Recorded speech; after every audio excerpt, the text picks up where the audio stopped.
আসসালামু আলাইকুম।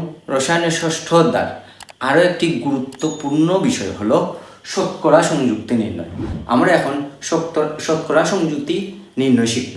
শতকরা সংযুক্তি নির্ণয় করতে হলে দেখো তো তোমাদের কি কি প্রয়োজন লাগে। দেখো তো আমি বোর্ডে একটি প্রশ্ন লিখেছি। প্রশ্নটি হলো কোন যৌগের কার্বনের পরিমাণ 27.27%। এটা করতে হলে আমাদের যে কাজটি করতে হবে, মূলের শতকরা সংযুক্তি সূত্রটি জানতে হবে। মূলের শতকরা সংযুক্তির সূত্রটি হলো মূলের পারমাণবিক ভর গুণ পরমাণুর সংখ্যা বাই যৌগের আণবিক ভর গুণ 100%।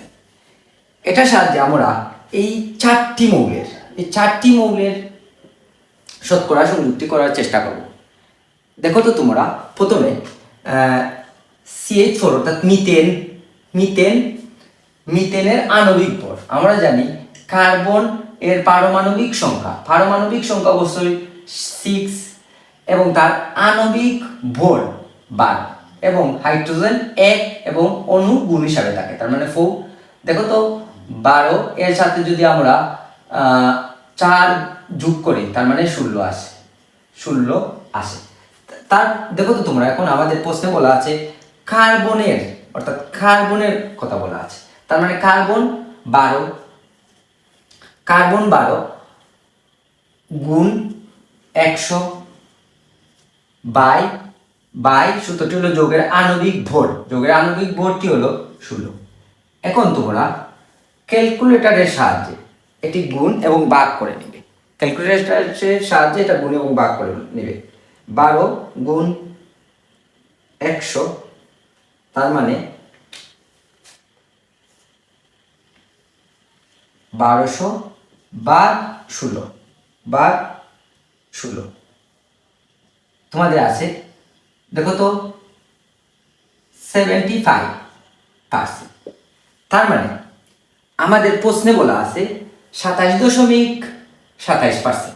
তার মানে এটি অর্থাৎ মিথেন হবে না। তারপরে আমরা দেখব C2H6 এর অর্থাৎ C2H6 এর কার্বনের পরিমাণ 27.27% ওই কিনা। এখন তোমরা দেখো তো C2H6 এর আণবিক ভর দেখো তো কার্বন 12 গুণ হিসাবে তার অণু আছে +1 গুণ 6, তার মানে 12 সাথে 2 গুণ করলে 24 আসে, আর 6 এর সাথে 1 গুণ করলে 6 আসে, যোগ করলে 30 আসে। তার মানে আমরা এই স্থানে আমরা মৌলের পারমাণবিক ভর হলো 12 গুণ 2 বাই এখানে মৌলের আণবিক ভর দেখো তো 30। এখন আমরা ক্যালকুলেটরের সাহায্যে আমরা এটি গুণ এবং ভাগ করব। যদি আমরা 12 গুণ 2 গুণ 100 তার মানে আমাদের আসে 2400 বাই 30। এখন যদি আমরা ভাগ করি তার মানে আসে 80%। তার মানে তোমরা দেখো তো এটিও আমাদের অর্থাৎ C2H6 এটিও আমাদের প্রশ্নের সাথে মিলে না। তারপর আমরা কার্বন ডাই অক্সাইডের কথা চিন্তা করব। কার্বন ডাই অক্সাইড দেখো তো তোমরা কার্বন ডাই অক্সাইডের আণবিক ভর কার্বন 12 এবং অক্সিজেনের পারমাণু সংখ্যা 8, আর যদি আমরা 8 এর আণবিক ভর 16 এবং গুণ 2 তার মানে 12 আর 16 সাথে 2 গুণ করলে অবশ্যই 32 এর সাথে আমরা 12 যদি যোগ করি তার মানে আমাদের 4 আসে। এখন আমরা যেহেতু কার্বন ডাই অক্সাইড তার মানে এই স্থানে আমরা কার্বন এর সংখ্যা দেখো তোমরা কার্বনের সংখ্যা বলেছে, তাই আমরা শুধুমাত্র কার্বন 12 এটি রাখবো, কার্বন 12 রাখবো। এবং দেখো তো যৌগের আণবিক ভর অবশ্যই 4 তার মানে 4। এখন আমরা গুণ করে ভাগ করে দেখবো আমাদের কাঙ্ক্ষিত ফলাফল আসে কি না। তার মানে 12 গুণ 100 সমান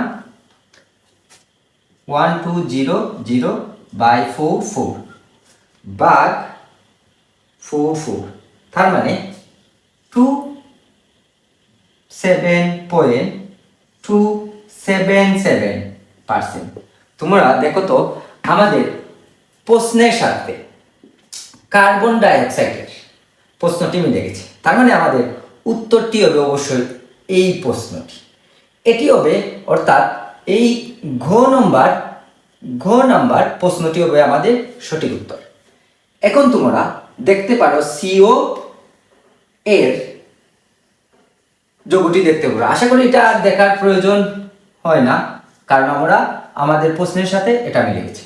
তো তোমরা শতকরা সংযুক্তি অবশ্যই এইভাবে শতকরা সংযুক্তি নির্ণয় করা হয়। তোমরা শতকরা সংযুক্তি খুব ভালো করে দেখার চেষ্টা করবে, বিশেষ করে 2026 সালে এসএসসি পরীক্ষার্থীর জন্য শতকরা সংযুক্তি খুবই গুরুত্বপূর্ণ একটা বিষয়। আশা করি এটা তোমরা খুব ভালো করে বোঝার চেষ্টা করেছো। ওকে, সবাইকে ধন্যবাদ।